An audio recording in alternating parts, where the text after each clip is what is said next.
So, రీసెంట్‌గా 'Raviteja ఏగల' movie అయితే తప్పుకుంది. So, 'Tillu స్వేరే' కూడా త్యాగమైతే చేసింది. ఈ రోజు అప్డేట్‌లో అయితే ఈ 2 మూవీస్ యొక్క అప్డేట్స్ అయితే తెలుసుకుందాం. సో, వీడియోని ఎవరైతే కొత్తవారు చూస్తున్నారో, ముఖ్యంగా మూవీ అప్డేట్స్ కోసం మన ఛానెల్ తప్పకుండా అయితే సబ్స్క్రైబ్ చేసుకోండి.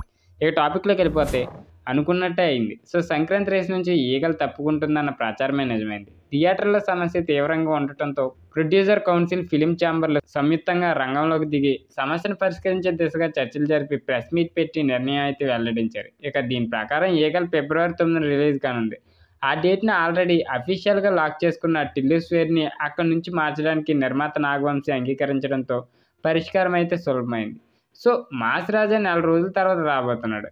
ఇక ఈ సందర్భంగా కౌన్సిల్ తరపున మాట్లాడిన దిల్ రాజు పీపుల్స్ మీడియా ఫ్యాక్టరీకి కృతజ్ఞతలైతే చెప్పారు. ఒకరికొకరు అండర్‌స్టాండింగ్‌తో సహకరించుకోవడం వల్లే ఇది సాధ్యమైందని మాటిచ్చిన ఈగలకు సోలో రిలీజ్ వచ్చేలా అయితే ప్లాన్ చేశామనైతే అన్నారు. ఇది చాలా మంచి నిర్ణయం. ఎందుకంటే 'గుంటూరు కారం', 'నాసామిరంగా' రెండూ దిగుతున్నాయి. సైంధవ్‌కు, వెంకటేష్‌కు స్టార్ ఇమేజ్‌తో పాటు బలమైన డిస్ట్రిబ్యూషన్ నెట్వర్క్ కూడా అండగా ఉంది. సో, కంటెంట్‌ని నమ్ముకున్న 'హనుమాన్' స్క్రీన్లు తక్కువైనా సరే తర్వాత పెరుగుతాయనే ధీమాలైతే ఉంది.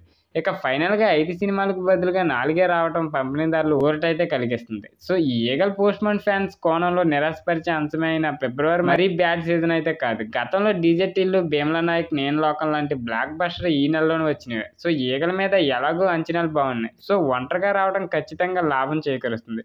ఈగలు వదిలేసుకున్న స్క్రీన్లను సమన్వయం పద్ధతితో పంచుతారా, లేక బయట టాక్ ఉన్నట్టు నాసామరంకి ఇస్తారనైతే వేచి చూడాలి. సో, మొత్తానికి రిలీజుల డ్రామాలో క్లైమాక్స్ ఊహించినట్టే అయితే వచ్చేసింది. సో, అప్డేట్ నచ్చినట్లయితే తప్పకుండా లైక్ చేయండి. ఇలాంటి మూవీ అప్డేట్స్ కోసం మన ఛానల్ తప్పకుండా సబ్స్క్రైబ్ చేసుకోండి.